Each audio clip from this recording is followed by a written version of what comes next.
lo tukang curhat bukan? Maksudnya, apa lo terbiasa cerita ke orang lain kalau misalnya lo lagi ada masalah?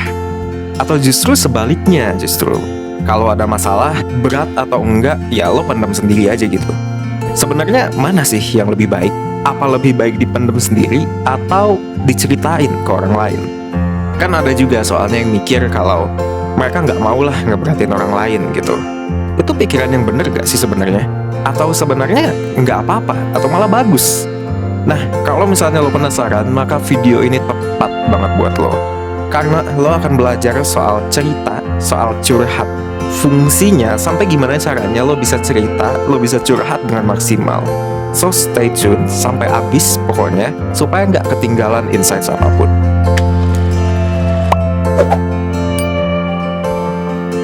Kalau ngomongin soal curhat atau ceritain masalah ke orang lain, banyak banget perspektif yang harus kita hadapi. Kadang perspektif-perspektif ini yang jadi alasan kita nggak cerita, kita nggak curhat. Misalnya, salah satu contohnya perspektif gender. Kalau lo cewek, wajar-wajar aja gitu lo curhat, lo di-expect untuk curhat. Tapi kalau misalnya lo laki-laki, masih ada aja gitu orang-orang yang akan bilang kalau lo harusnya man up.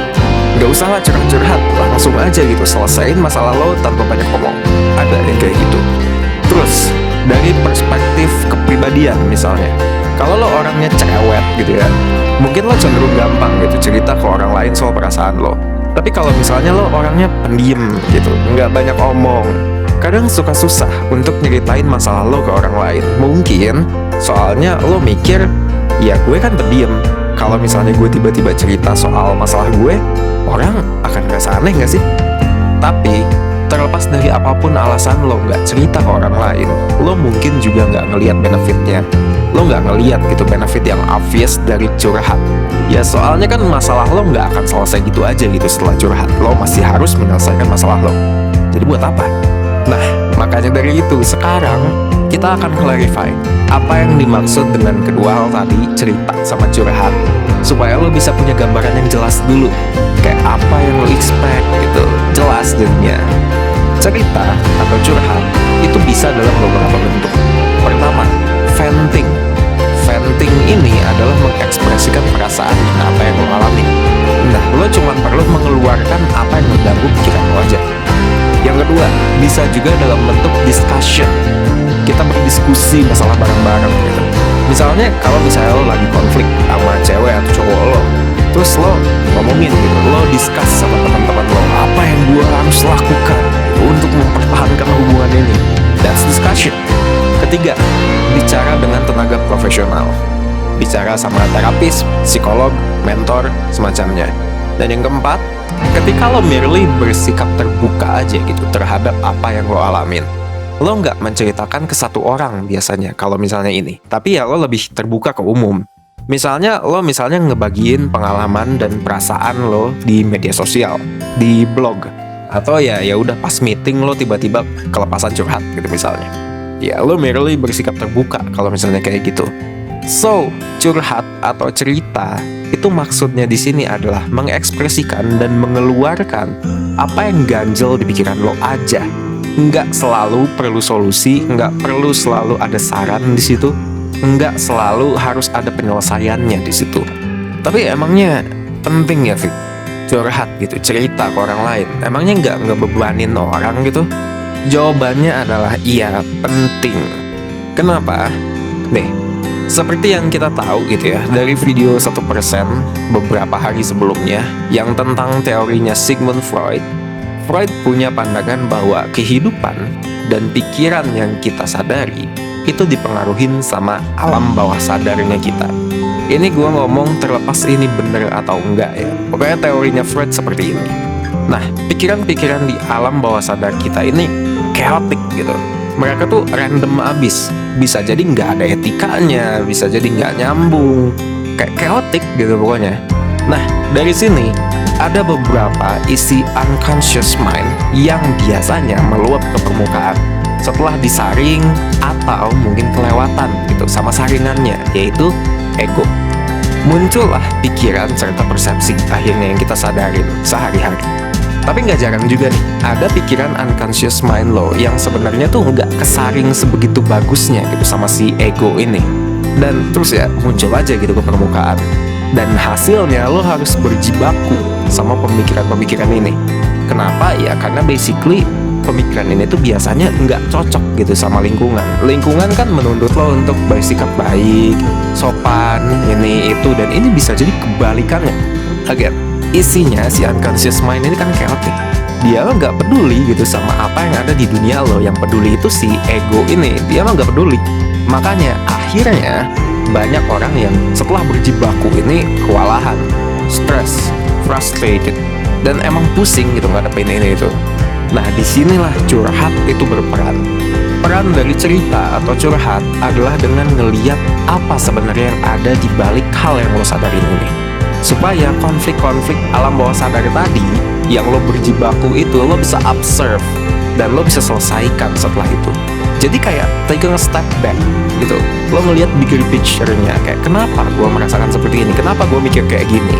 Dan coba setelah itu menganalisis alasan dibalik perasaan, perkataan, dan tingkah laku yang lo punya pastinya.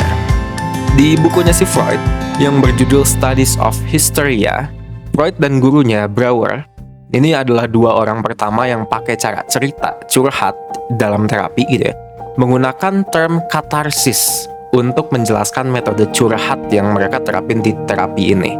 Nah, salah satu klien yang cukup terkenal, yang ceritanya cukup lucu kalau menurut gue, ini ada namanya adalah Anna O.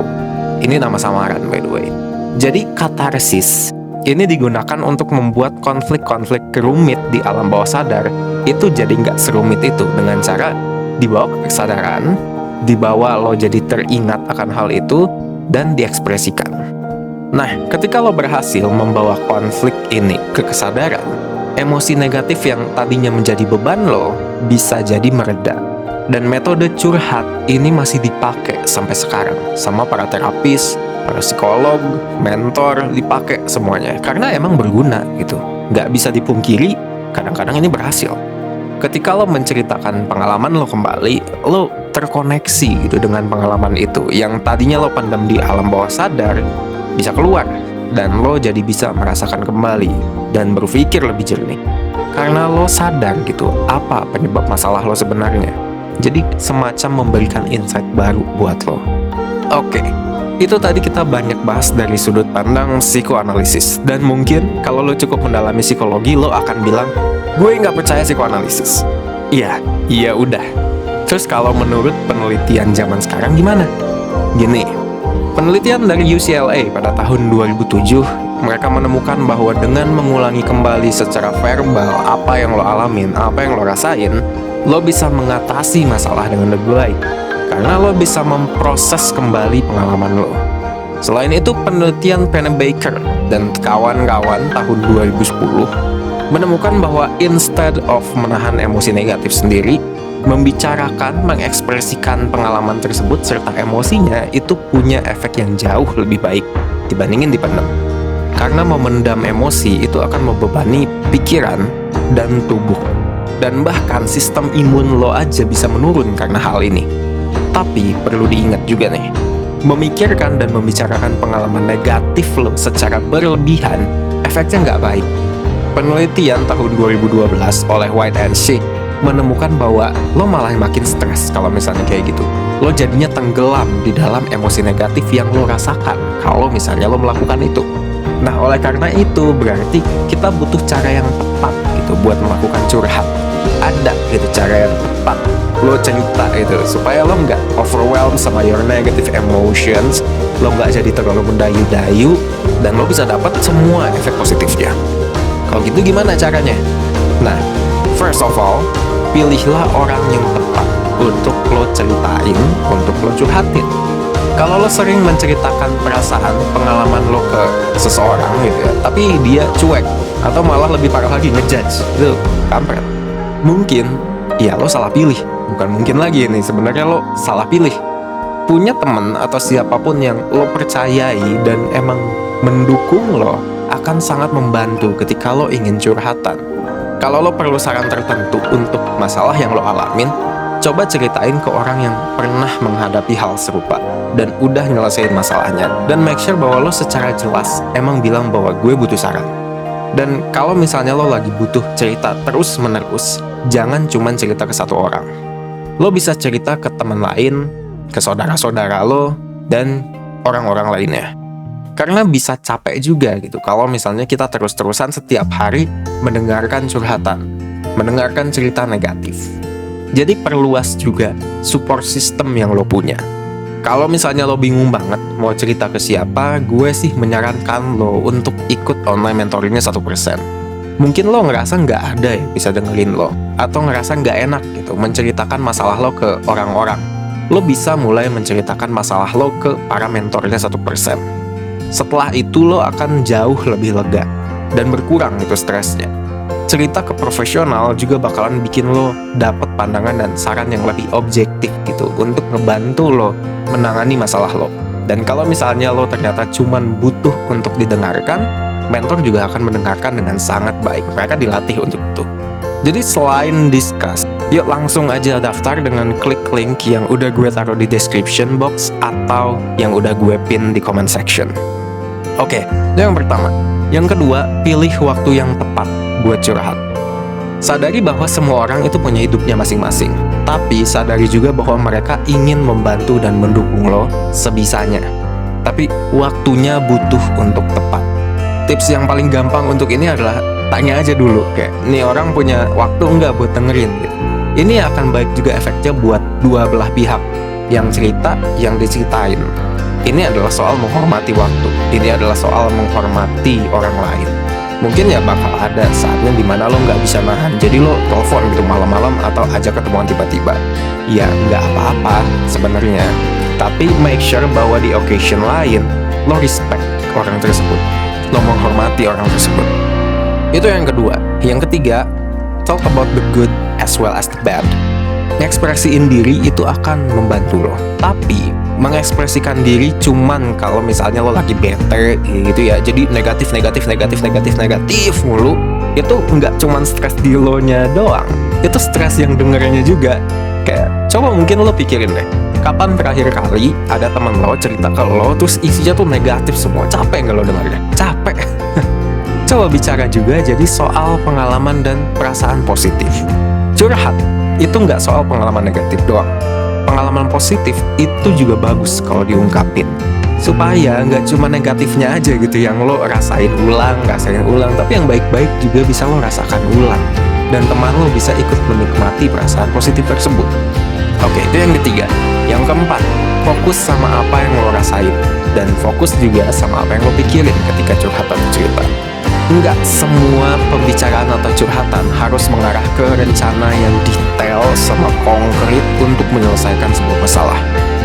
Lo enggak curhat sama konsultan, men. Tapi yang pasti harus mengarahkan diri lo ke sesuatu yang lebih dari sekedar komplain terus-menerus. Makanya, tanya ke diri sendiri kalau gitu. Apa setelah curhat ini perasaan lo membaik? Apakah lo ngerasa lebih lega?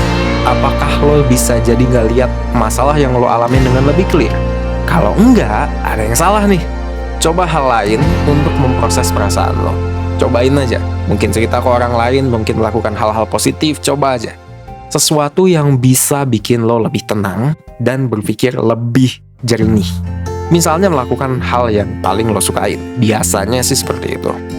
Oke, itu tips-tipsnya. Jadi intinya adalah lo perlu untuk mengekspresikan dan mengeluarkan apa yang ada di dalam pikiran lo. Dengan ngelakuin ini, lo bisa jadi ngelihat masalah lo lebih clear, emosi negatif lo mereda, jadi keputusan yang lo buat akan jadi lebih bijak. Yaudah, segitu aja dari gue. Kalau misalnya lo merasa video ini bermanfaat, coba share ke teman-teman yang menurut lo membutuhkan.